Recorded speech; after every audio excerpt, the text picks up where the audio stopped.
Good morning and welcome. Thank you for joining me here today. If you found yourself here, there may be a message for your healing journey, soul's evolution, transformation, or simply information. Today, I would like to talk a little bit about life's moments that touch your life, touch your heart, touch your body, mind, and soul. So, I can think of a lot of things in life that left an imprint in my heart. Grandparents that made you feel safe and loved, unconditional, and things through life, friends, family, laughable moments, or big moments. Maybe you have a lot of big moments that you were, happy with, and maybe some that you weren't, but they left an imprint on your heart, your journey, your unique journey, which is yours. So I was thinking about my oldest son, and I had to laugh because he loved hockey just like his dad, my ex-husband. So when he was in the womb and growing and evolving, he was pretty much a night owl, and he still is. So he would do different things as he matured and inside, and he would push his foot out so hard that I could see his little foot, literally the actual shape of his foot on my upper stomach, close to the ribs, so it was hard to breathe. So, we learn by default, but never tickle that foot, right? Because he pushes harder, and then it becomes, there's slap shots going on in your body. So it kind of hurt, but it was sort of bittersweet because I would rock in the chair that my grandmother bought me for sort of a baby gift. And my grandmother always had a chair she'd rock everybody in, and when they were little, so it was comforting. I put the baby Bach on, and he liked that. It calmed him down. We would rock and talk, and that voice recognition, I'd lay my hand on my stomach and talk to him about life, my hopes, dreams, and aspirations for him, and he understood. So that safety net inside of you is the womb space where they feel safe. Then when they come out, they recognize your voice. It's a magical miracle where you talk to your child if you have a name already, or when they arrive, it's instantaneous. The name fits. So if you are in that position to do that, try it and see what happens. For outside the womb, maybe it's all new, right? The space is new. Maybe they're not sure where they are. It's all new to everybody, and sometimes we're scared. He took 2 days to come out, and he was 2 weeks overdue. He wasn't ready. He was having fun in his safe zone. Why? I look back and I think maybe he felt safer inside than outside, and probably so. His dad was an alcoholic, and it was tumultuous, and maybe he felt safer inside. So when I drove myself to the hospital after my ex-husband, well, as he said, I fell down the stairs, right?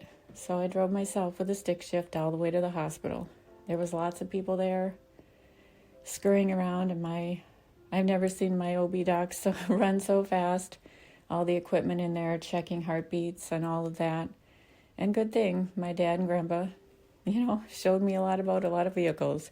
You can drive stick shift even when you're laboring, right? So it's magical. My ex-husband didn't have a license, and I drove myself. So these type of things created maybe unsafeness for your unborn child.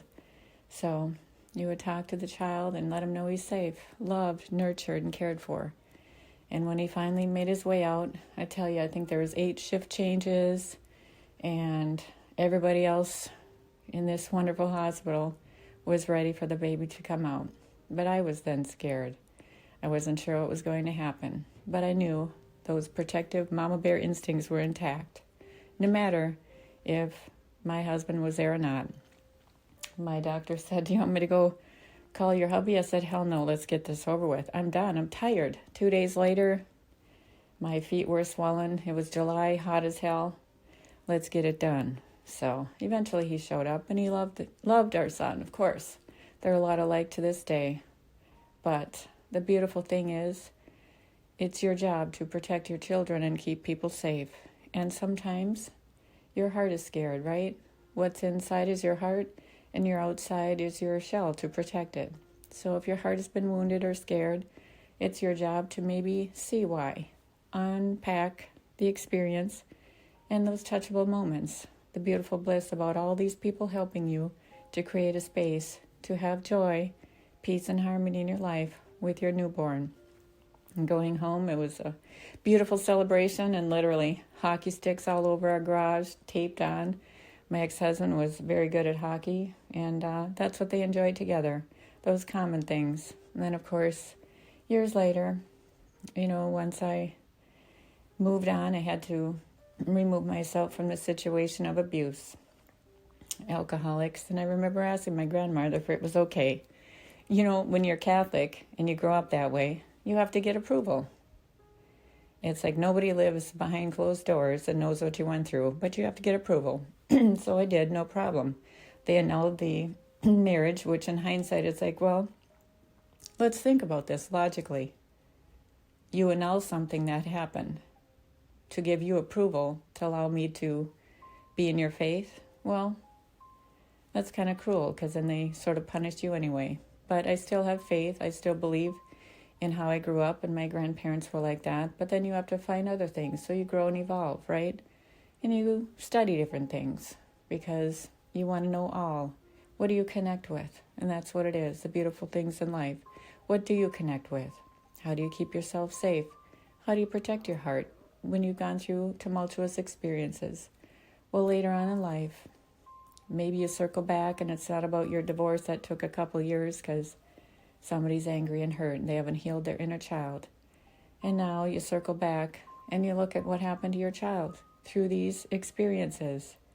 Maybe they felt hurt. They didn't want to betray either parent, but they know you both love them. So today, I'm sharing a study about, or an interesting story about touchable moments. Before my ex-husband's mother passed away, she was very important and integral in my son's life. I always made sure he had gifts for her and their family. It was important. So when I've moved, I've found different things that were part of their life. You give it back because it's their family history. I made sure I stopped by and brought her flowers, and we connected. And when she passed, of course it was COVID, I watched her funeral service online. And those are touchable moments because she was important, not only in your life or your son's life, letting them know you care and you're there. You just can't attend the funeral services, just along with other people that meant something in your life. Maybe it didn't end well, but you had respect and you made amends before they passed, and they're happy to see you. And then later on, you may have run into your son with his father, your ex, or whatever it is. And I did. And they finally reach out with tears in their eyes, want to hold your hand. The look on your son's face is pure mortification, like, oh shit, what is my dad going to do? But he reaches out and say, I'm sorry. And isn't that a beautiful moment? And you look at him and you say, thank you. And you're happy because you both look at your son and say, what a miracle that we brought our beautiful son in. And you forgive, right in front of your son. The magic it takes to step up and say, that was kind of some shitty things that happened, but you brought into this world something precious. And over the years, the mama bear protective instincts always kicked in with him because other things, like my brother, was taken from me, and I was scared that he would be too. What a gift. So protect the things that matter and make sure you protect them. And don't fight over the shit that doesn't matter. Really, the couch, the things that don't matter, let it go. And at the end, it's selfish. So take care of yourself. Self-care is important. Protect your heart and understand the difference of what matters and those touchable moments that matter in front of the people that should matter. So I hope this helps today. Take care of you. Namaste.